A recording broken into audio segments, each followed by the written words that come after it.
Outnumbered American fighter pilots battle marauding Japanese airmen to control the skies over a sweltering Pacific island called Guadalcanal. During a grueling 6-month slugfest, their combat in the sky will help decide the course of the Pacific War. Through state-of-the-art computer animation, you're in the cockpit as America's rugged F-4F Wildcats face off against lethal Japanese Zero and Oscar fighters. Experience the battle, dissect the tactics, relive the dogfights of Guadalcanal.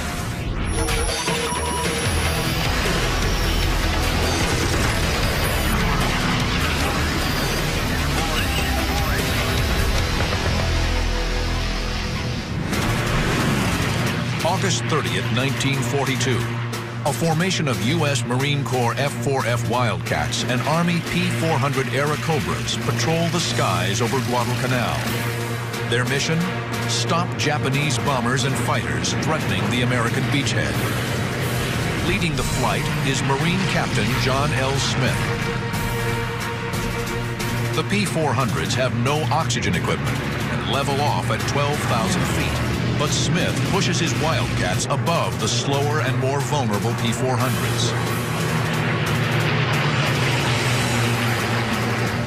Smith scans the sky for enemy aircraft, but spots nothing. Then, his radio crackles to life.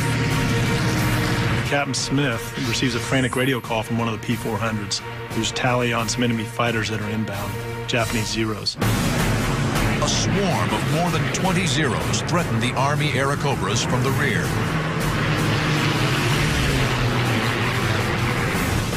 The P-400s are here. The Zeros are here, attacking the P-400s from behind. Smith and the Wildcats are here, 3,000 feet above. The Zeros don't see them. I wouldn't say they use the P-400s as bait, but the P-400s normally would get in trouble, and then the Marines would come down and shoot Zeros off the tails of the 400s. The Marines dive to rescue the P-400s. Captain Smith closes fast on an unsuspecting Zero and takes aim. What they found is if they could aim just after the canopy towards the wing route, where the wings join the fuselage of the Japanese Zero, that's right about where the fuel tanks are. If they can execute a direct hit at that point, the Japanese Zero immediately burns, and oftentimes the wings fall off. Catching the Zero in a shallow left turn, he opens fire.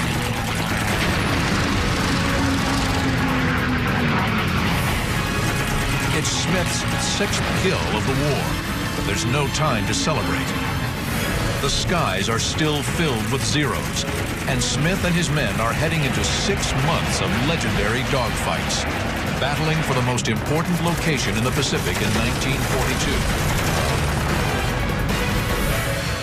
1942. A green speck of land called Guadalcanal. 3 months earlier, Allied reconnaissance discovered that the Japanese were building an airfield on Guadalcanal, a 90-mile-long jungle island at the southern end of the Solomon Island chain. If the Japanese can control Guadalcanal, they'll sever the vital supply line from the U.S. to the South Pacific. Australia and New Zealand will be open to invasion and conquest. The Allies have to act. Depending upon who controlled that airstrip, had an enormous effect on Japanese and American fortunes in that area. August 7th, 1942, America launches its first amphibious assault of World War II. Over 11,000 U.S. Marines storm ashore at Guadalcanal. The Marines quickly gain a foothold on the island. By the second day, they take the Japanese airstrip, renaming it Henderson Field. The Japanese bring in thousands of fresh troops to Guadalcanal and attack the Americans relentlessly, trying to drive them off the island. The Marines fight off attacks while desperately trying to prepare Henderson Field for operations.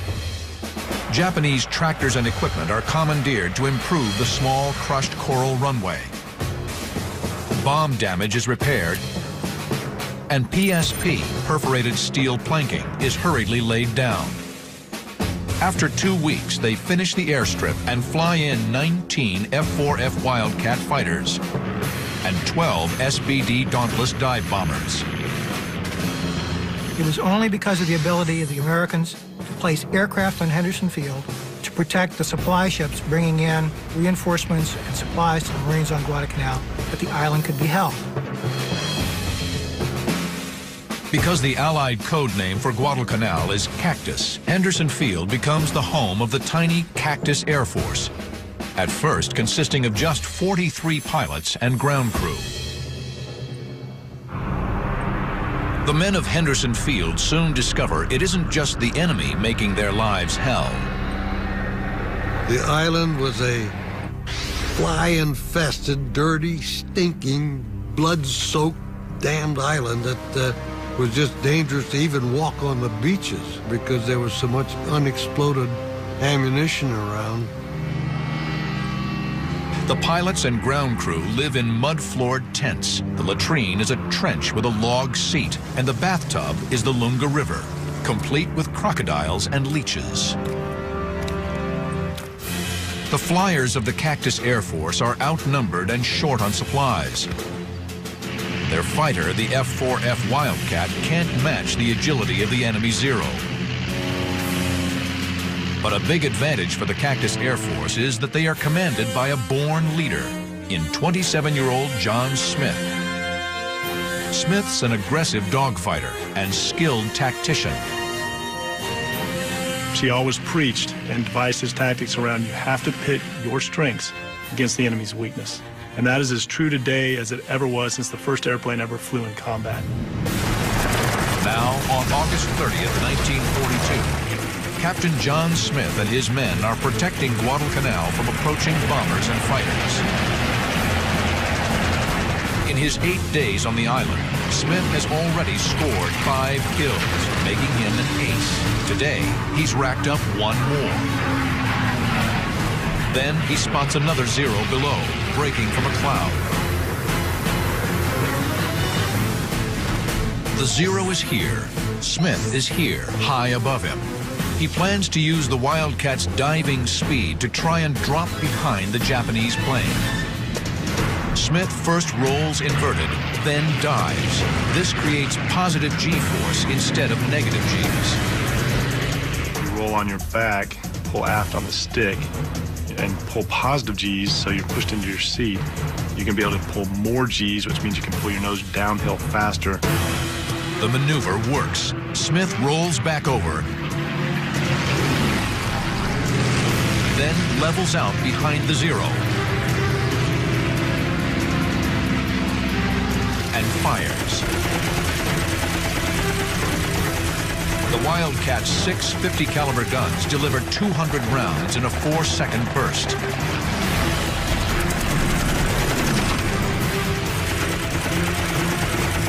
White-hot, phosphorus-filled incendiary bullets ignite the Zero's fuel tank. But as Smith arcs away from his second victim, the predator becomes the prey. A Japanese Zero closes in on Smith from dead ahead. High above the green jungle canopy of Guadalcanal, the planes converge at over 600 miles per hour. The Zero opens up with his 20mm cannon. Smith answers with his 50 caliber machine guns. It's basically that slugfest all the way to the merge.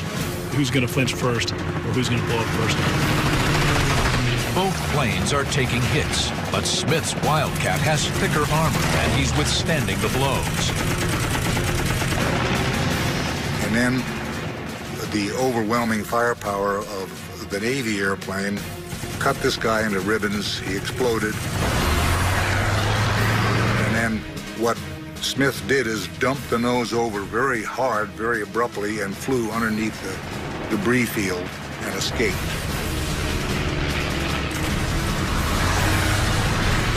The Zero has made a fatal error. He fought the Wildcat's fight.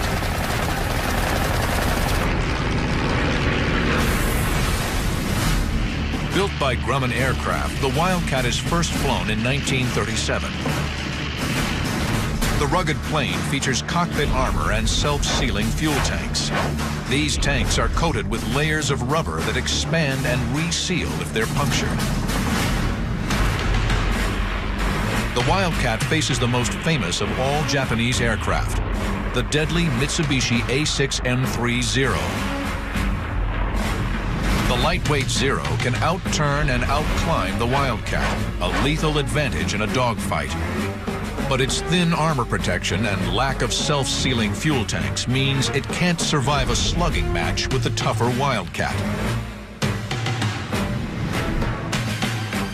The Zero is faster, more maneuverable, and can outclimb the Wildcat, while the Grumman is tougher, more heavily armed, and can outdive the Zero. Wildcat pilots in general would want to avoid the turning fight with the Zero. That would not be their fight. The Wildcat with its 650 cal machine guns, heavy body armor, heavy armor around the engine cowling, preferred head-on attacks, frontal attacks, and it would just basically plow through that Zero. The air battle of August 30th is a resounding victory for Smith and his pilots. They shoot down 14 of the 22 attacking Zeros. The Japanese bombers the Zeros were protecting retreat before reaching Guadalcanal. Believing the engagement is over, Smith sets course for Henderson Field. But there are two more deadly Zeros just ahead. August 30th, 1942. 3 weeks into the battle for Guadalcanal, Japanese aircraft are on the attack. Marine fighter pilot John L. Smith has killed 3 enemy Zeros.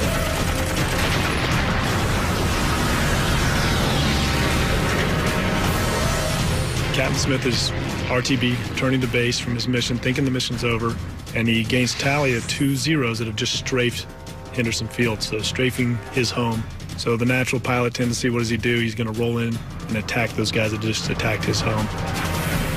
Smith is outnumbered once again, but he's high above the Zeros, and they haven't spotted him yet. The Zeros are here. Smith is here, 800 feet above the enemy. He's hoping a steep diving turn will put him on the Zero's tail before they can react. Smith rolls inverted and dives towards the enemy.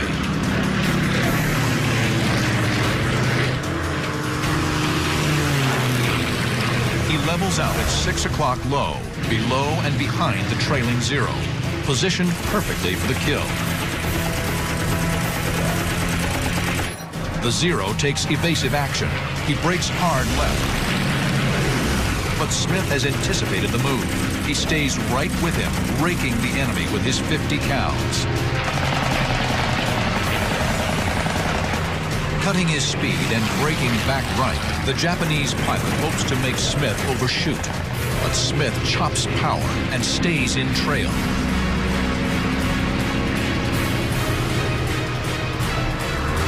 The Zero is directly in the sights of a Marine ace. A final burst from Smith's Wildcat seals his 4th kill of the day. It's a victory for Captain Smith and inspiration to his men. He led by example.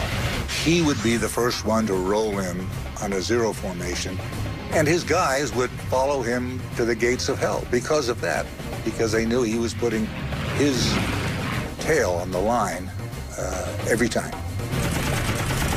Smith and the Cactus Air Force have delivered a staggering blow in what is becoming a drawn-out brawl.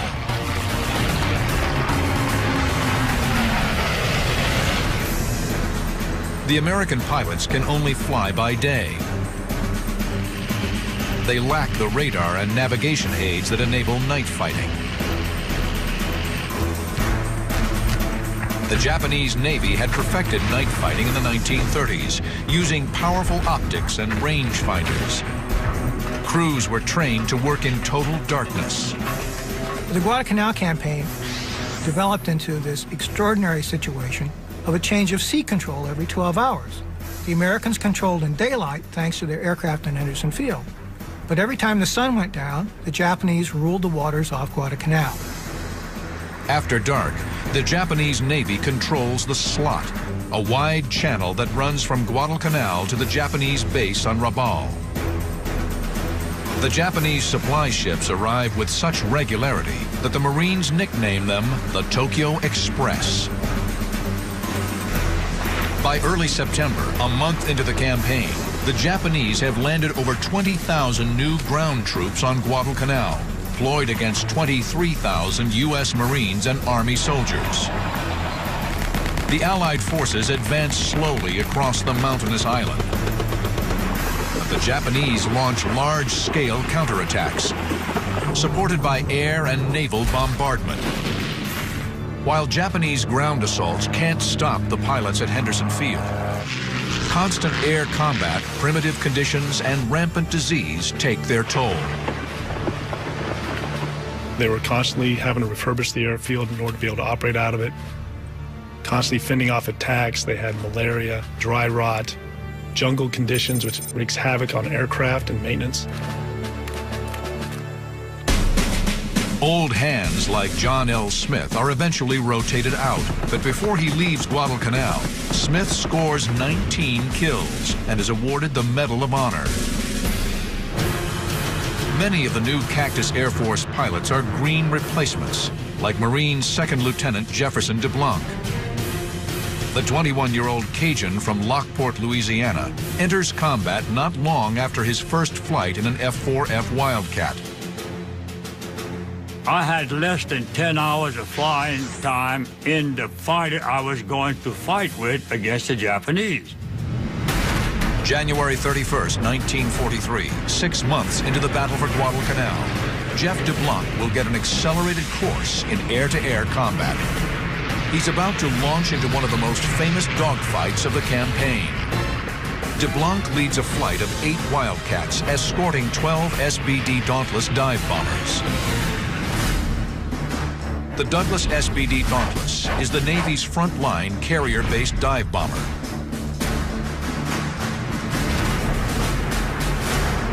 The plan is to attack Japanese supply ships heading for Guadalcanal. The flight hopes to intercept the convoy 250 miles from Henderson Field. You want to interdict that shipping as far away from the island as possible. If the mission failed and the shipping still existed, or you weren't able to get all the shipping, you'd have an opportunity for a re-attack. Basically fly home, refuel, rearm, go back out, and try again. The jungle conditions and makeshift maintenance facilities have taken their toll on the Wildcats. 2 planes radio they're having problems and want to turn back. DeBlanc protests. I picked up the mic and said, look, we need all of the guns we can get to get up there and protect these guys, or else there are going to be a lot of casualties. DeBlanc's plane is leaking fuel, but he's determined to hang in and protect the bombers. He knows he's on a one-way trip. So I said, please do this. I said, I'm not going to make it back.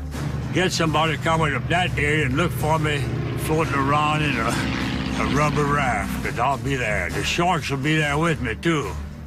So give me a break. That's what I said. As they reach the target area, the American SBD Dauntless dive bombers descend, circling for targets.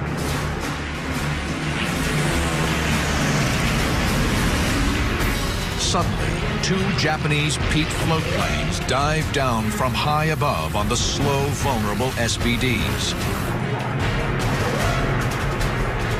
DeBlanc sees the float planes closing on the Dauntlesses and rolls out to his left. Staff Sergeant Jim Felleton follows. They arc down to cut off the attack.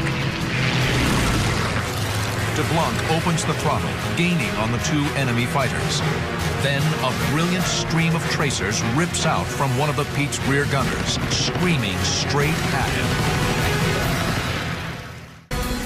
January 31st, 1943, 6 months into the Guadalcanal campaign. Marine Second Lieutenant Jefferson DeBlanc has been protecting American bombers assigned to attack a Japanese supply convoy. Now he's diving to save the bombers from 2 Japanese Pete floatplane fighters. As he approaches, the Pete's lethal rear guns open fire. In a floatplane, the rear gun is naturally a crack shot. If you ever get floatplanes in your sight out there, don't try to go up to them to shoot, because that rear gun is murder, and he'll get you. Although it's a biplane, the Mitsubishi F1M Pete can more than hold its own in a fight. It has an excellent turning radius and is armed with 2 machine guns in the wings and a 7.7mm tail gun. Tracers stream past DeBlanc's canopy. He skids left and right to avoid the fire coming from the nearest Japanese gunner.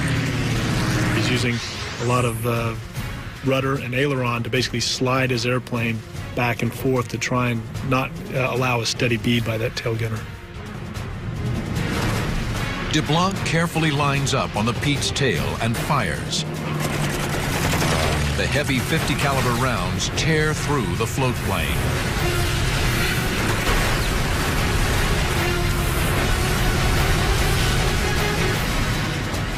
Opening up his 1,200 horsepower Wildcat engine, DeBlanc swiftly closes on the second Pete. His tracers rip into the Pete's fuel tanks. The burst caught him dead center, and his plane caught fire. He exploded, actually.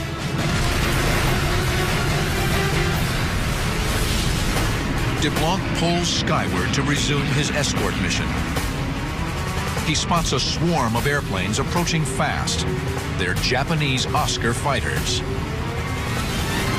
The Nakajima Ki-43 Oscar is a frontline fighter for the Japanese Army Air Force. The Oscar is just as fast as the Wildcat and far more maneuverable. But the Wildcat can take more punishment and carries 6 machine guns to the Oscar's 2. The Oscars bore in full throttle, bent on attacking the dive bombers. But they have target fixation and don't spot DeBlanc. The target is the prize, so become focused on that prize, you start to lose your peripheral vision and your actually situational awareness around you. DeBlanc is here. The Oscars are here, streaking above DeBlanc. DeBlanc swings under the Oscars. He goes to max RPM, pulls in below the enemy, and fires at the lead. One Oscar falls. He's wounded and on fire, but escapes. The Oscar's wingman spirals up from the pack to figure out what's happening. DeBlanc follows and swings onto his tail.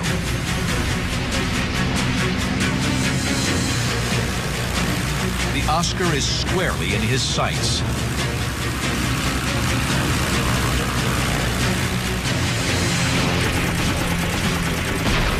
It's Jeff DeBlanc's 3rd confirmed kill of the day.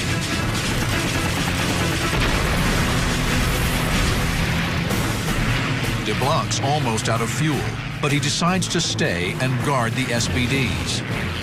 My job was to protect the what? The dive bombers. Now, I'm not a hero, but I have to live with my conscience. And if I didn't do what I was supposed to do, then I'm derelict in my duty. Suddenly, DeBlanc realizes the other Oscars have broken off their attack on the bombers and are coming after him. The Oscars dive down to swarm DeBlanc and Felletin. Outnumbered and under attack, the 2 Americans instinctively fall back on a classic defensive maneuver, the Thatch Weave. It's a simple but effective 2-plane tactic devised during the war by naval commanders Jimmy Thatch and James Flatley. Paired up in a buddy system, the planes fly 200 feet apart. If an enemy attacks a Wildcat's tail, the 2 American fighters will turn toward each other. If the enemy follows, it will soon be targeted by the second plane. For DeBlanc and Felletin, the Thatch Weave works. The Oscars are unable to attack without exposing themselves to one of the Wildcat's guns. But Felleton swings his Wildcat too wide and suddenly finds himself in the crosshairs of a trailing Oscar. Bullets chew into Felleton's engine.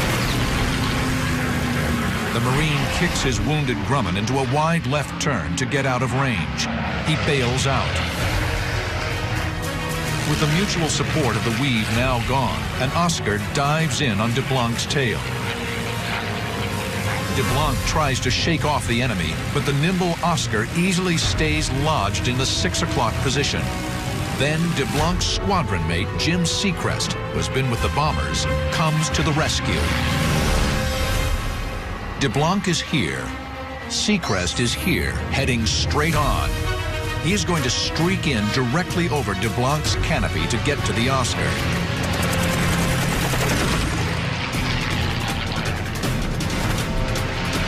Seacrest almost takes off DeBlanc's tail, but the move works. The Oscar pulls away.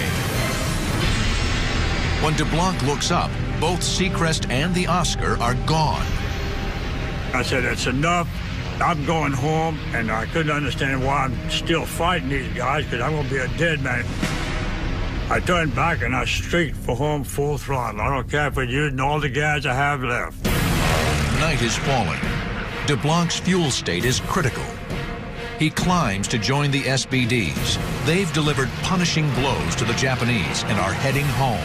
But before he rejoins the bombers, he spots 2 more Oscars on his tail, closing fast. January 1943. The skies over Guadalcanal. Marine fighter pilot Jefferson DeBlanc is in trouble. 2 agile Japanese Oscar fighters are tearing in from 3 o'clock high. Even though he's low on fuel, DeBlanc knows he must challenge the Oscars and draw them away from the American bombers. DeBlanc pulls a long right climbing turn into the enemy and calls on the best tactic for his Wildcat. He attacks head on. I'm the one that's climbing, and these guys are the one coming down, but very shallow. When they saw me, they steepened the dive. And when they steepened the dive, I cut loose. And he blew up. I caught the pipes that said it. The whole thing blew.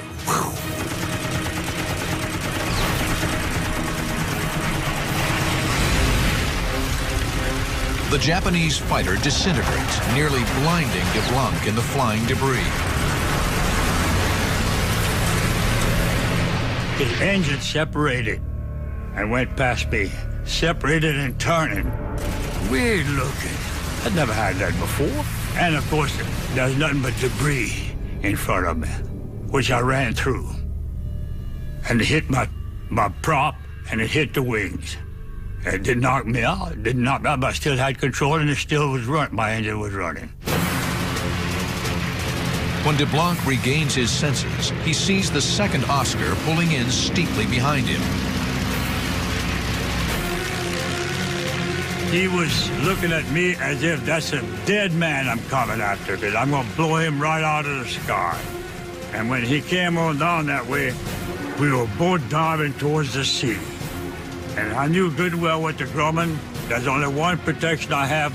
Flying straight, I couldn't do it because he can overtake me. Pulling up, I couldn't do it because he had me broadside. Over here, when you pull up, then you're going to stall and come down, he can get you there. So with only one option that I have to have is to fool him. DeBlanc forces his Wildcat into an aerial skid. In effect, he's slamming on his brakes, trying to force the Zero to overshoot. When I skidded, then he was coming too fast. I straightened out to just let him go. We were wingtip to wingtip. The Oscar pilot tries to duplicate the skid, bleeding speed to stay on the Wildcat's tail. He fished tail, and he couldn't do it. He went right past me. I looked at him, and he looked at me, and I could recognize that man today. And you say, "You're crazy, man." Well, when you kill somebody during war, and you see him, you'll witness what I'm talking about. With the Oscar now at point-blank range, a single burst destroys the fighter. It's DeBlanc's 5th confirmed kill of the day. He's an ace in one afternoon. But his sense of triumph is fleeting. His eyes race over his instruments. He checks his watch. The instant I looked at my watch, a 7.7 Japanese bullet came over there and knocked my wristwatch off my wrist. Well, that kind of scared me. Now DeBlanc is squarely in an Oscar's sights, taking hits to his engine, prop, and cockpit. Only the Wildcat's armor plate is keeping him alive. He kept firing. The bullets were coming past the engine and hitting at the prop area, which of course is messing my prop up. Pretty soon he hit the engine and she caught fire. Then I knew I was in trouble and I bailed out. DeBlanc hits the water and swims to an enemy-held island.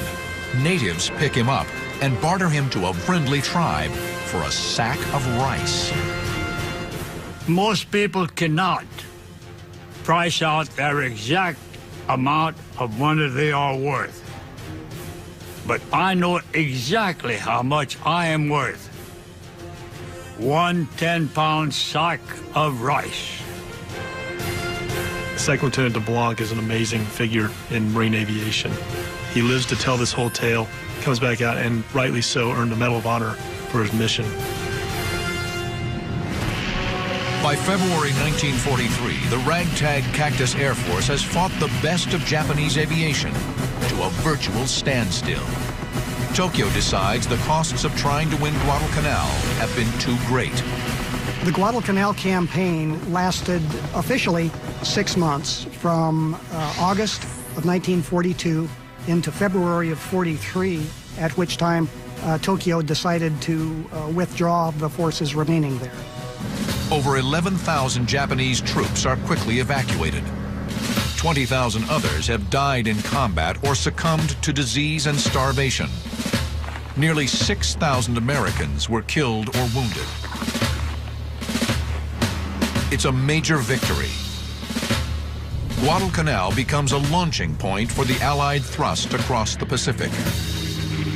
But on April 7, 1943, the Japanese attempt final revenge, a last desperate attack on American convoys supplying Guadalcanal and the Allied effort. They launch a large-scale air offensive from their bases on the northern Solomon Islands, as well as from 4 aircraft carriers. The massive strike force numbers over 200 planes. Near Guadalcanal, 4 Wildcats led by young First Lieutenant James Swett are on routine patrol over the American convoys. We were circling around and whatnot, and finally Smiley Burnett of 214 hollered that, my God, there's millions of them. We looked at it and thought, holy smoke, there is millions of them. They were just like mosquitoes. And we thought, oh, God, we've 4 airplanes and 75 or 80 Japanese dive bombers heading for us, along with about 150 Zeros. The Japanese formation is here. Swett's fighters are below them, here, about 8 miles away. The enemy hasn't spotted the Wildcats. Swett climbs towards the Japanese Val dive bombers. Modeled after the German Stuka, the Aichi D-3A2 Val dive bomber is a mainstay of the Japanese carrier fleet, packing machine guns on each wing and 7.7mm rear gun. The dive bomber's tactic is dive steeply from 15,000 feet, accelerate to 300 miles per hour, release their bombs at smokestack level, and head for home. Eager to get his first kill, Swett pulls away from the other F-4Fs and looks for a target. 3 valves nose over to begin their dive-bombing run on the American ships below. Sweat streaks down behind them. Suddenly, the rear gunner unleashes a stream of tracer fire directly towards Sweat.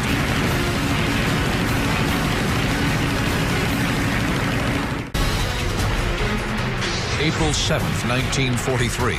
Japan has launched a last-ditch effort to avenge its humiliation at Guadalcanal. Marine Lieutenant James Sweat pursues 3 Japanese Val dive bombers attacking an Allied shipping convoy.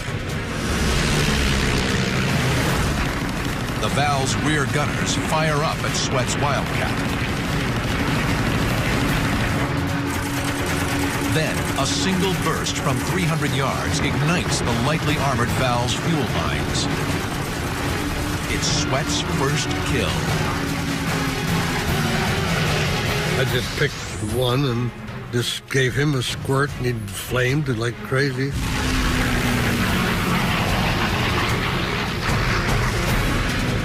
Sweat closes in on a second valve. The bomber's right wing is riddled by the first burst. A second shot rips the fuselage. Sweat has 2 kills in as many minutes. But almost immediately, Sweat finds himself in a shootout with the third bomber's tail gunner. 7.7mm bullets zip past the Wildcat. But once again, Sweat's incendiary rounds hit fuel.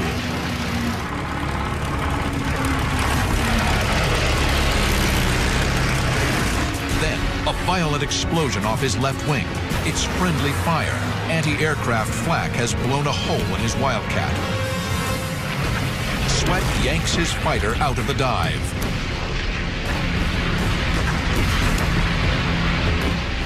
I was number 1, scared. Number 2, frightened. Number 3, ready to bail out of that darn thing. And you couldn't believe how nervous I was. Sweat keeps climbing, ready to call it a day, but he spots a line of Vals immediately in front of him. They've dropped their bombs and are hightailing for home. In spite of his battle damage, Sweat closes on the Vals from behind.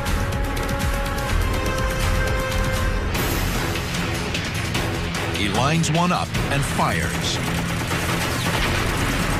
It's kill number 4. I was down below them, and so that the rear gunner couldn't shoot me. And when I fired my guns, I'd just stick the nose up a little bit and give a quick blast. And it was fantastic how they burned. The uncompromising discipline of the Japanese naval aviators dictates that they stay in formation and not take evasive action. Each one of them went down in turn as I was chasing them like this and shooting. And it only took 2 or 3 rounds per gun. And boy, it just ripped them up something awful. And they'd flame just like that. A 5th victim drifts into the Wildcat's gun sights. The rear gunner leaps for his life moments before his plane plummets toward the ocean. On his first combat mission, the Marine rookie has become an ace in less than 15 minutes. Incredibly, the surviving Vals hold formation. Stunned at his luck, Sweat pilots his Wildcat onto the tail of a 6th Val, downing it with a brief burst.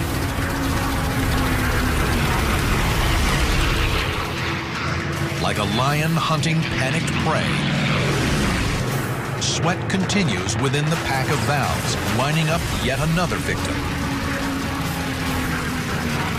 A smoking death roll marks his 7th kill. No longer scared, the Marine is starting to feel invincible. Talk about overconfidence, that was me. As he sizes up an 8th victim, Sweat throws caution overboard. I was aimed right straight for the rear gunner, and I flew right into that damn gun. He just blasted my windshield and me and everything else. Sweat is cut from the shattered glass, but fires a final burst and kills the Val's gunner at close range. I can still see his eyes right now, the terror in his eyes while he was shooting at me. And when I fired back, he fell down into the cockpit. Shocking. But with no ammo in his crippled aircraft, Sweat knows the next kill is likely to be him.